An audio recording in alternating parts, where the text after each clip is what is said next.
Bonjour à toutes et à tous, j'espère que vous allez bien. Comme vous pouvez le voir, je ne suis pas dans mon décor habituel.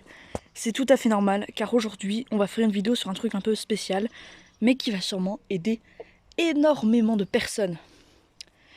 Comment se défendre face à un coq? Je sais qu'il y a énormément de gens qui souffrent de ça, c'est mon cas, et aujourd'hui je vous montre comment faire. Alors déjà, j'ai voulu me mettre en situation. On a notre petit coq chéri qui est juste là, nos poules qui sont 4, et je ne vais pas rentrer. On va faire la vidéo dans un cadre un peu spécial. Petit coq. Alors, déjà la première étape, si vous voyez un coq vous attaquer, c'est de ne pas paniquer.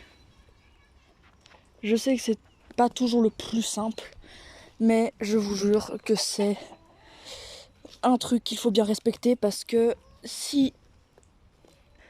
peut sentir que vous avez peur. Du coup, ne paniquez pas et ne fuyez pas, c'est la pire chose à faire.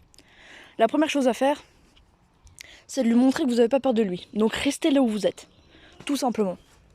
Restez là où vous êtes et restez serein. Ensuite, quand il est assez proche, vous prenez votre main droite ou gauche, ça dépend si vous êtes droitier ou gaucher, devant vous pour le bloquer, comme ça. C'est mieux de perdre une main qu'un autre membre. Je trouve que la main, c'est le truc le moins important si on le blesse. Alors vous mettez votre main comme ça pour le bloquer. Vous voyez? Je suis comme ça, je suis serein, mes pieds sont comme ça, et vous le bloquez. S'il force, vous pouvez reculer un petit peu, donc reculer un peu votre pied, et lui mettre des petits coups de pied pour lui dire « Eh oh, respecte-moi ». S'il force encore, si votre main, gauche ou droite, ça dépend, est libre, prenez un bâton et utilisez comme contre lui. Pour un peu le « Eh oh, je suis là ». Si ça marche, tant mieux pour vous, reculez doucement. S'il rattaque, refaites la même chose avec le bâton ou la main, et puis partez. Ça, c'est la première solution. La deuxième solution, si vous êtes vraiment trop paniqué, si vous avez un trampoline dans votre jardin, montez dessus. Normalement, un coq ne sait pas voler par-dessus un trampoline. Enfin, il ne sait pas monter sur un trampoline. À part si vous ne lui coupez pas les ailes. Mais montez sur un truc haut si vous êtes vraiment paniqué. Si vous n'avez pas de trampoline, grimpez à un arbre.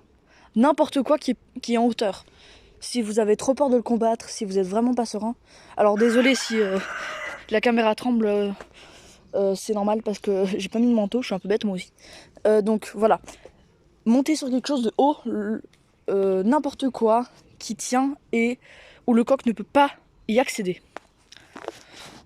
Si il force trop, je sais qu'il y a beaucoup d'enfants genre entre 5 et 12 ans qui souffrent de ça. Si vous ne savez pas vous défendre, si vous n'avez pas de bâton à proximité, si vous avez trop peur de vous mettre votre main, courez le plus vite possible. Mais quand je dis vite, je dis pas ça à moitié. C'est vraiment sprinter à mort.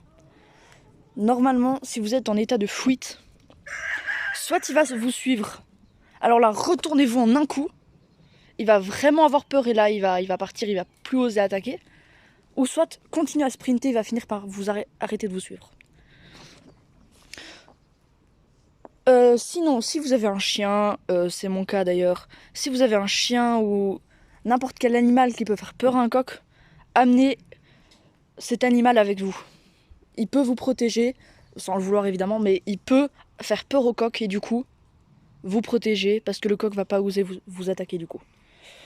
Parce qu'il aura trop peur que soit le chien réagisse, parce qu'il est agressif, soit parce que les coqs ont peur, toutes les poules ont peur des chiens, comme des renards. Parce que un renard et un chien, ça a quasi pas de différence. Et les poules, les renards, c'est leurs prédateurs, du coup ils ont peur naturellement. Voilà. Ça, c'est mes petits conseils si vous savez vraiment pas quoi faire en cas d'attaque de coq. Je crois que c'est tout. Donc, les 3 conseils, surprenez-le, attaquez-le sans lui faire mal, ou protégez-vous avec un chien de compagnie. Si vous n'avez pas de chien, faites les autres conseils que je vous montre. Ça peut toujours être utile. Voilà, je crois que c'est tout.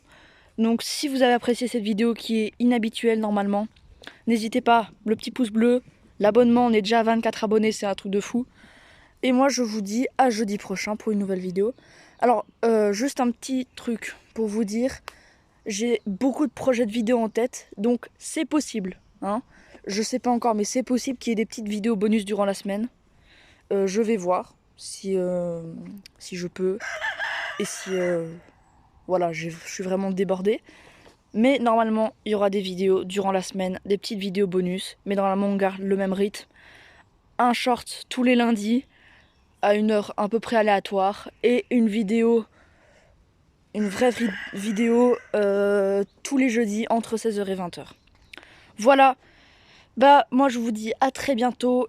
Et je vous laisse sur quelques petites images de l'arrivée du printemps. Ciao!